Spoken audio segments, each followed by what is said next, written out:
ಹೊನ್ನಾವರದಲ್ಲಿ ಗೋವನ್ನ ರುಂಡವನ್ನ ಕತ್ತರಿಸಿ ಅಮಾನುಷವಾಗಿ ಅಮಾನವೀಯವಾಗಿ ನಡ್ಕೊಂಡಿದ್ದಾರೆ. ಅದರ ಜೊತೆಗೆ ಇವತ್ತು ಬಿಜಾಪುರದಲ್ಲಿ ನಡೆದಿರ್ತಕ್ಕಂಥ ಘಟನೆ ಹಾಡು ಹಗಲಲ್ಲೇ ವ್ಯಕ್ತಿಯನ್ನ ಥಳಿಸಿರ್ತಕ್ಕಂಥದ್ದು. ಅಂದ್ರೆ ಈ ರಾಜ್ಯದಲ್ಲಿ ಒಂದು ಪೊಲೀಸ್ ವ್ಯವಸ್ಥೆ ಬಗ್ಗೆ ಇವತ್ತು ಜನ ವಿಶ್ವಾಸ ಕಳ್ಕೊಳ್ತಾ ಇದ್ದಾರೆ ಈ ಘಟನೆಗಳಿಂದ. ಇತ್ತೀಚೆಗೆ ಚಾಮರಾಜನಗರದಲ್ಲೂ ಕೂಡ ಘಟನೆ ನಡೀತು. ರಾಜ್ಯಾದ್ಯಂತ ದೇಶಾದ್ಯಂತ ಸುದ್ದಿ ಆಗಿದೆ. ಚಾಮರಾಜಪೇಟೆನಲ್ಲಿ ಇವತ್ತು ಹೊನ್ನಾವರದಲ್ಲಿ ಆಗಿರ್ತಕ್ಕಂಥದ್ದು ಇಡೀ ಪ್ರತಿಯೊಬ್ಬರು ಕೂಡ ತಲೆ ತಗ್ಗಿಸ್ತಕ್ಕಂಥ ಪರಿಸ್ಥಿತಿ ನಿರ್ಮಾಣ ಆಗಿದೆ. ಮಾನ್ಯ ಗೃಹ ಸಚಿವರ ಹೇಳಿಕೆಯನ್ನು ಕೂಡ ನಾನು ಇವತ್ತು ಪತ್ರಿಕೆಗಳಲ್ಲಿ ಗಮನಿಸಿದ್ದೇನೆ.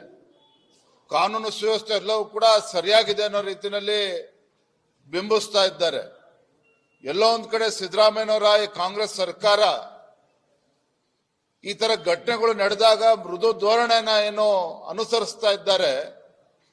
ಯಾರಿಗೂ ಸಹ ಈ ದೇಶದ್ರೋಹಿಗಳು ಹಿಂದೂ ವಿರೋಧಿ ಶಕ್ತಿಗಳು ಇವತ್ತೇನು ರಾಜ್ಯದಲ್ಲಿ ಕೆಲಸ ಮಾಡ್ತಾ ಇದೆ, ಇವ್ರು ಯಾರಿಗೂ ಕೂಡ ಭಯನೇ ಇಲ್ಲ. ಇವತ್ತು